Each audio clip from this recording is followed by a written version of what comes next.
Greetings, YouTube. Dean of Games here, and I'm happy, pleased, somewhat thrilled to present Star Trek Frontiers. This is a game that I've thought about very little. I thought about its predecessor, Mage Knight, quite a lot. And, excuse my pronunciation, but Vlada Chvátil made Mage Knight, and then Andrew Parks took the basic Mage Knight gameplay mechanics and turned it into Star Trek Frontiers. Now here's the rub on this game that I've heard. I've heard a couple things. This is a game, like many games, that is not universally accepted. There's few that are. And this one, and I think because there's so many Star Trek fans out there who maybe had certain expectations for the game, and then others whose expectations were that it would be a gateway or at least a fairly easy game to get into. Mage Knight is not an easy game. I've watched it played. I've watched numerous videos of it. I've tried it. And it's not an easy game. But it's a rewarding game. It's a thinker's game. And if you don't want to think a lot when you play, you don't want to have to plan out your moves like a chess game and figure out, okay, well, if I can do this turn, but then what am I going to have left over, and how am I going to go on to the next feat that I need to take care of? If you don't want to think that much about it, then it's probably not a good game for you. And I'm still not sure it's a great game for me, but I thought a lot about Mage Knight. I really wanted a solo game that was going to be very involving. That would be something that I could kind of grow into, I guess. Get better at as I played it more.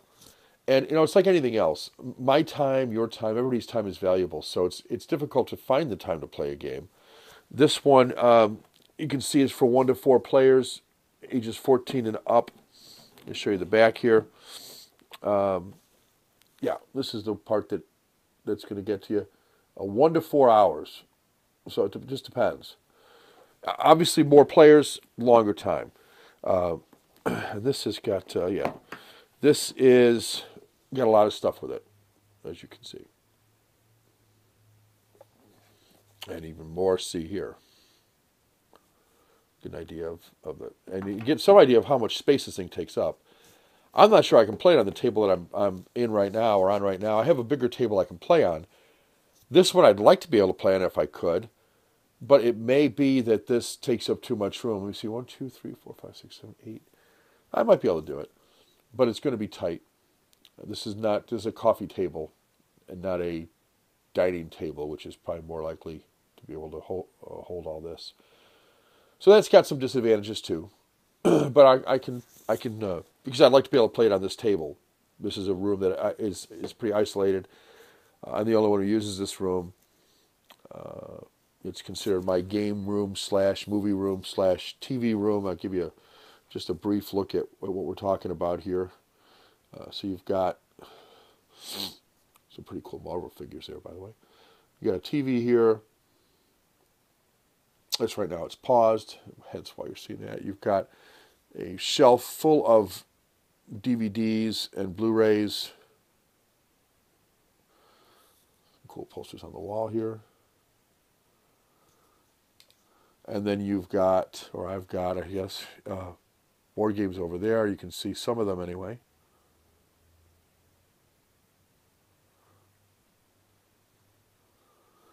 And then I'm sitting in a chair about 7 feet from that television.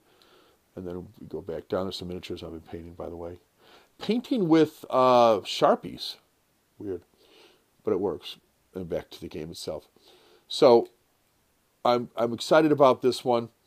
Because I love Star Trek. And one of the rubs on this game, aside from the fact that it took 4 hours, is that they used artwork from the television show and movies as opposed to commissioning somebody to produce art. I don't want someone drawing Jean-Luc Picard. I want the actor, Patrick Stewart, I want his image on the card. And I want it from one of the episodes. Why wouldn't I? Why would I want someone's artist rendition? I don't get that. From an artistic standpoint, I guess I can get it. But for a game, I want it to look like the characters that I'm familiar with. And I'm familiar with Jonathan Frakes playing Riker and Patrick Stewart playing Picard and Marina Sirtis playing Deanna Troi and so on and so forth. Gates McFadden, that's what I'm used to. That's what I want to see on the cards.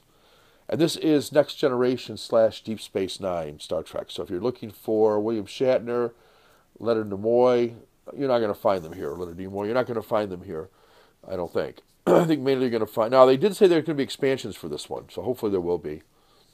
I did read that. And that would be nice. Because I don't think it matters, what characters you use. What matters is how well you play your cards. Ultimately, this is a card game with some, obviously, movement onto a map and exploration and accomplishing various tasks that are going to get you more points. This game, a lot of times, is going to come down to defeating the Borg, because the Borg are going to be a big part of this particular universe. So it does say it's a game of epic exploration and adventure. And it is. Let me read you what it says on the back here. Pardon my cold. A contested region of space, accessible through a known wormhole, has drawn the attention of powerful forces throughout the galaxy. Both the Federation and the Klingon Empire will share a delicate alliance at this time, and have built outposts. Both have built outposts in the region. But now news of grave trouble brewing in the region have alerted both the Klingons and the Federation to investigate immediately. As the task force approaches the wormhole, each captain considers the challenge of the coming mission.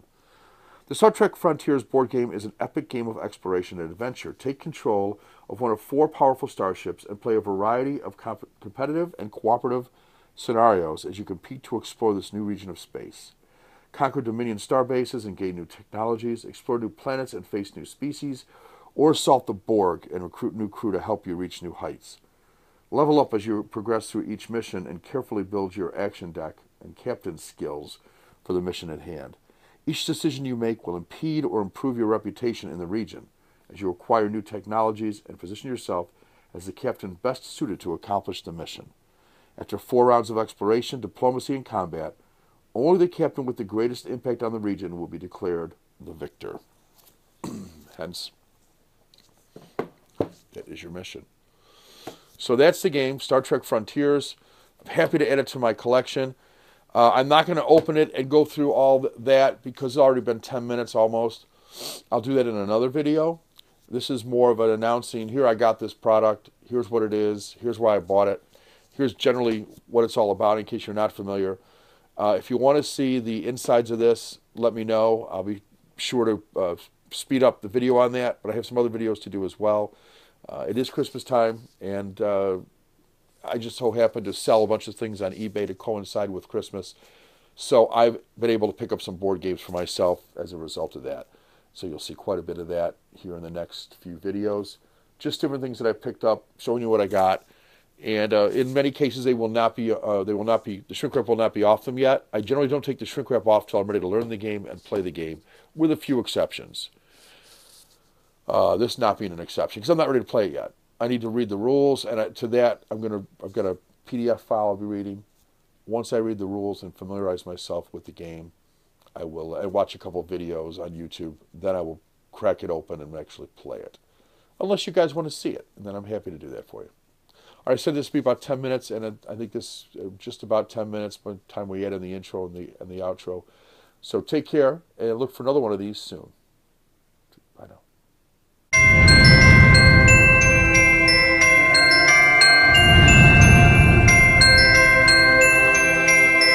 So Merry Christmas, whatever you celebrate this time of year. It's a great time to play games.